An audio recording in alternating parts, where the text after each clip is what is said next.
Yeah! Come on! Ah.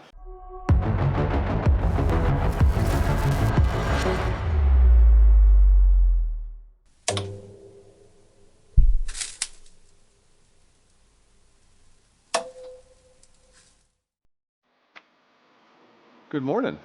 Welcome back. Good to see you again. Squats. That's what we're doing today. We're literally just squatting. We're not doing anything else other than squatting today. As I mentioned, we're testing out some of our max lifts today and yesterday and in a day or two from now as well. Yesterday we did our bench press and a couple other things as well, some accessory lifts with that. But today we're only going to be doing our squats. That's right, only squats. Now, don't get me wrong, I'm going to warm up here with some hamstring curls. You know I can't avoid doing hamstring curls before I do any heavy leg movement based stuff. I might film that, I might not film that, we'll see. But I'm literally going to be only squatting today. A squat is an intense exercise. It's as close to a full body exercise as you can get without actually activating the full body of muscles for that particular lift. And what I mean by that is it's an extremely taxing movement. It's a big movement. You got some of the biggest muscles on your body activating all the way through your lower half up to really the midpoint of your torso here and stabilizing that squat, a regular barbell squat. So it's a very taxing movement, and we're going to be working our way up to some pretty big numbers. What are those numbers? So what are those numbers? Well, they're somewhere in the ballpark of 400 pounds. We've done somewhere between 385 and 400 pounds in our last one rep max attempts. Now, when we did that 385, we were able to do 6 reps. We did 6 reps for 385 pounds. I'd like to get that a little bit lower if we're going to go for this one rep test here, right? And when I say lower, I mean I want to get lower reps. So if we're going for 385 for 6, that means to me we should have a little bit more in our tank, and we probably did, as evidenced by the fact that, however many months after that, we did a 400-pound squat for 3 reps. Well, it wasn't really months after that. It was the same exact day. I ended up doing 400 pounds. Now, this was back in October. This was right before the cut. And again, I believe this was when the guys were here. We probably were just kind of goofing around a little bit, testing out our maxes before this cut really started. And I said goofing around, and we were putting some serious work there. But I was able to do 400 pounds for 3 reps, which is awesome. That's absolutely fantastic. Are we going to be able to do that today? Maybe more.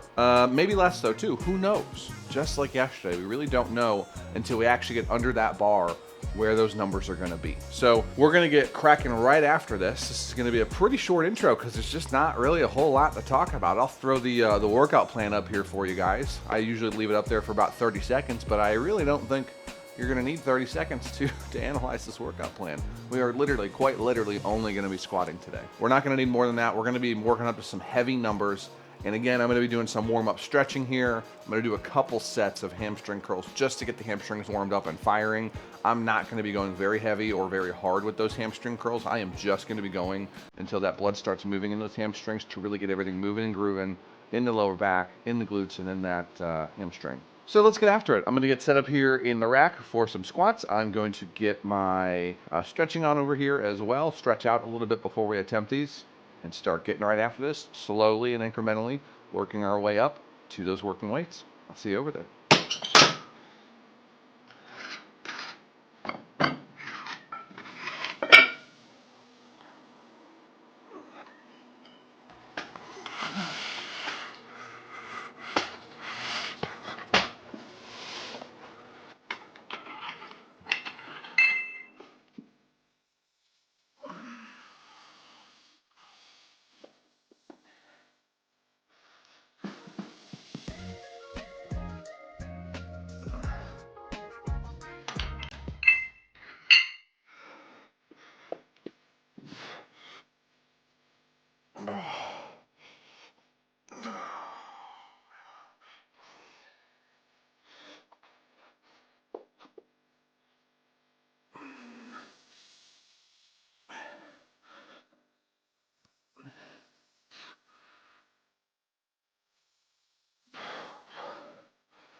Let's get under a bar, huh?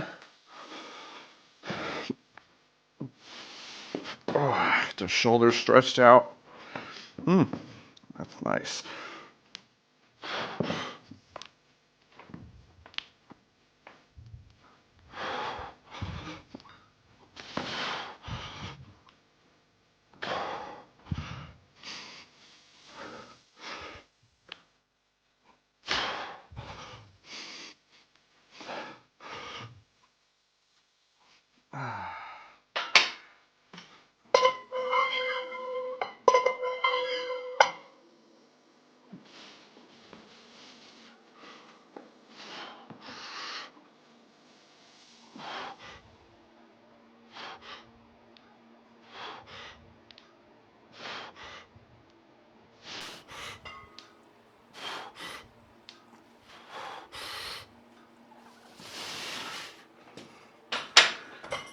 Great.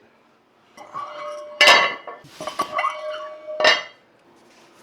right, time to throw the sleeves on. Like we talked about yesterday, I like to practice how we play, right? So, as we're warming up, when I know I'm going to be wearing the sleeves, I like to throw them on. Once we have some moderate weight on there, 225, definitely moderate enough. It's a good place for us just to throw them on, get used to wearing them again, all that stuff. But if you never practice how you play, so to speak, if you've never warm up with your knee sleeves on there, it really can affect, the rest of the squat itself. So I like to throw them on a little early, not out of necessity, not out of need. We could squat 225 all day without any knee sleeves on there. But I wear the knee sleeves to keep my knees safe and protected, to keep them warmed up. I'm not 18 anymore. I'm not old. I'm only 32. But I want to make sure I'm taking care of my knees. Wearing them is one part preventative, and then secondarily, there's that enhancement that it brings to your overall squat. Does it add a ton of capability to what you're able to squat? I don't think so. Maybe 5-10 pounds at most. At most. And that would be if you're wearing like real knee wraps, where you're literally wrapping them to the point that your knees can barely bend. That's not what we're doing here today, though. We're wearing some SBD knee sleeves. I love these things. They're great. They give me enough support. They help keep everything warm. Simple enough to get on. I like them. I recommend them if you're looking for that. However, I do generally also recommend that people train without them for quite a long time. I think really until you're consistently squatting above 225, unless a doctor has prescribed them to you as something that you need to be wearing, you really shouldn't be wearing knee sleeves. There's just not a need for it. Your knees can get stronger, they can get more stable, they can grow, just like everything else in our body. They're not a muscle, so to speak, but there are muscles, supporting muscles around this, and the tissues and ligaments in there you are going to strengthen by squatting without these knee sleeves. That's not to say you can't get stronger knees without these knee sleeves. But I think you're doing yourself a disservice by wearing them too early. And I see people wearing them when they're squatting 100 pounds, 130 pounds, 150 pounds, 200 pounds. I just don't think the vast majority of people need them, unless the doctor's told you otherwise. I'm not a doctor. If a doctor's told you to wear them because you need them for your body, for your knees, for your body composition, wear them. I'm not going to get in the way of a doctor, and I'm not going to contradict what your doctor has told you. But I do think the vast majority of people really don't need knee sleeves until they're consistently squatting quite a bit over 225. I think our bodies are more than capable of handling that weight once we've trained up to it, and can really grow and strengthen a very prone to injury or prone to discomfort area of our body. And we can help mitigate that, reduce that, delay that by not wearing our knee sleeves and allowing our body to fight and strengthen that core area of our knees. Okay, back under the bar. Some more warm up.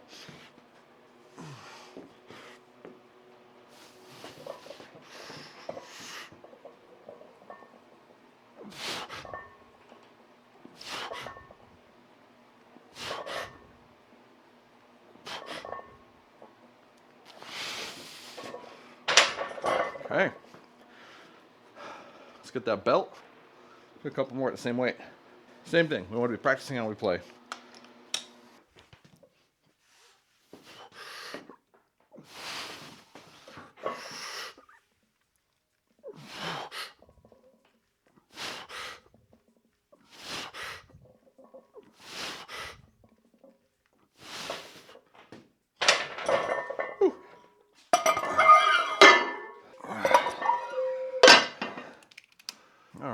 Pretty big jump here. 315.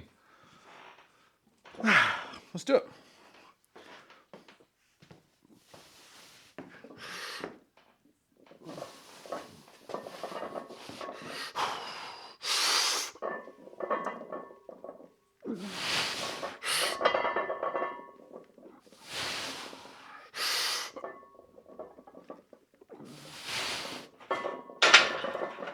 Very good. Very nice. It's feeling smooth. So, knee sleeves before 225. I mean, it might even be low, to be completely honest. What about belts? I feel the same way about belts. I actually think belts are abused more in the gym than knee sleeves are. And I think they're used as a crutch more often than not.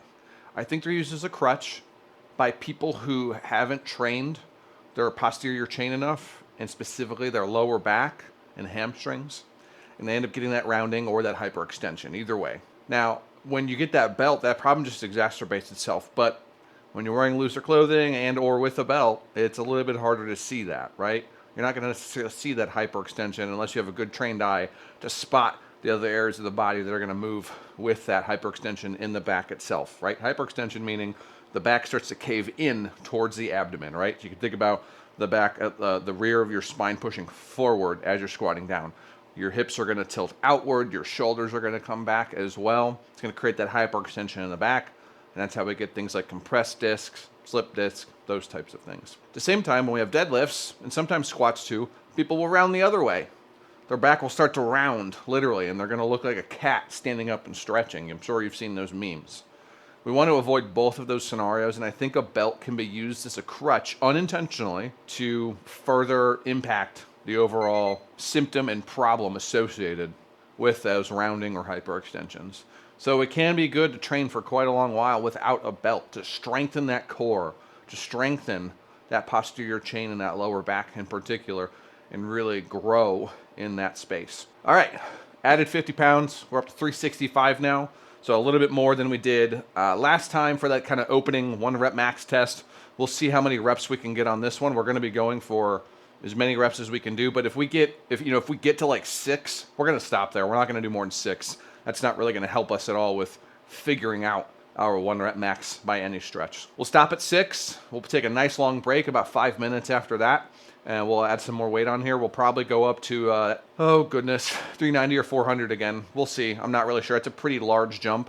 And we've still got a good amount of time here. So we might do one in between there, just as an intermediary to see how many reps we can do before we jump up to that 400 mark. Let's do it. Put some loud music on first, huh? If you want to know what I'm listening to, scan that code right there. Give it a scan. That's my personal workout playlist. If I get enough comments, if I get enough people asking for it, maybe I'll post my hardest hitting songs playlist. This is not the playlist that has the absolute hardest hitting, biggest drops, the loudest songs, so to speak. But it is a playlist of music that will absolutely keep you moving and grooving and bumping through your workouts. All EDM, so if you don't like EDM, I apologize, but that's what I work out to.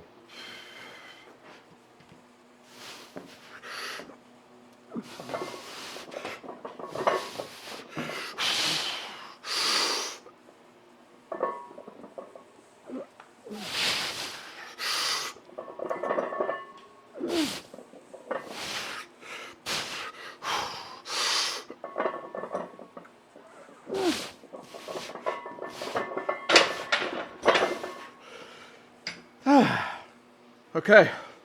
All right, we'll take it. There's 3. I think we got some stuff we can alter to make that better. So what could we have done differently there? Well, for starters, I think my legs are a little too narrow. My stance was a little too narrow. Could have been a little bit wider, I think. That would engage more of our leg and not to make it so quad dominant and allow us to really use all of the muscles of the leg to drive up into that squat. At this moment, though, without reviewing any of the footage or having somebody here to help me out and actually take a look at it with me, I think that's about all I can really effectively change right now to make it a little bit better. So in this next set, we are going to be widening our stance just a little bit to see if maybe we can eke out a bit more there. I was quite narrow on that. I can tell you just as soon as I stepped into that and as soon as I started coming down into that first squat, I knew I was a little bit narrow. So we'll see if we can change that up a little bit here on this next set. We've loaded up 20 more pounds, 385. Let's see what we can do with it. All right, you ready? I think I am. 385. A little bit wider. This is exactly where we want to be when we come out of this. Come on.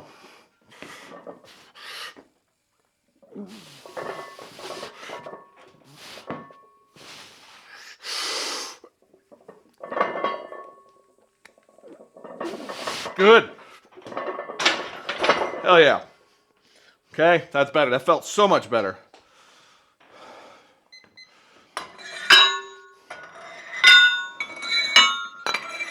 You ready for this last one? 400 here. Load it up. 400 pounds. I'm going to be really happy with one. Exceptionally happy with two. Exceptionally happy with two. Let's see what we can do. We got to hit depth. Hold me accountable to that. I can't see. I hope you've got the good angle on that one. Let's get it.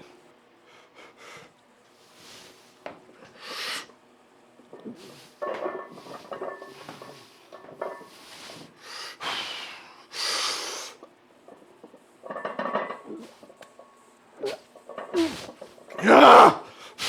Come on. Nope, nope, nope. That's it. All right, we'll take it. Man. Well, I think if I had a spotter on that second one, I wouldn't have even hesitated for it. That was tough. We fought for that, even that one rep, man. Whew. All right.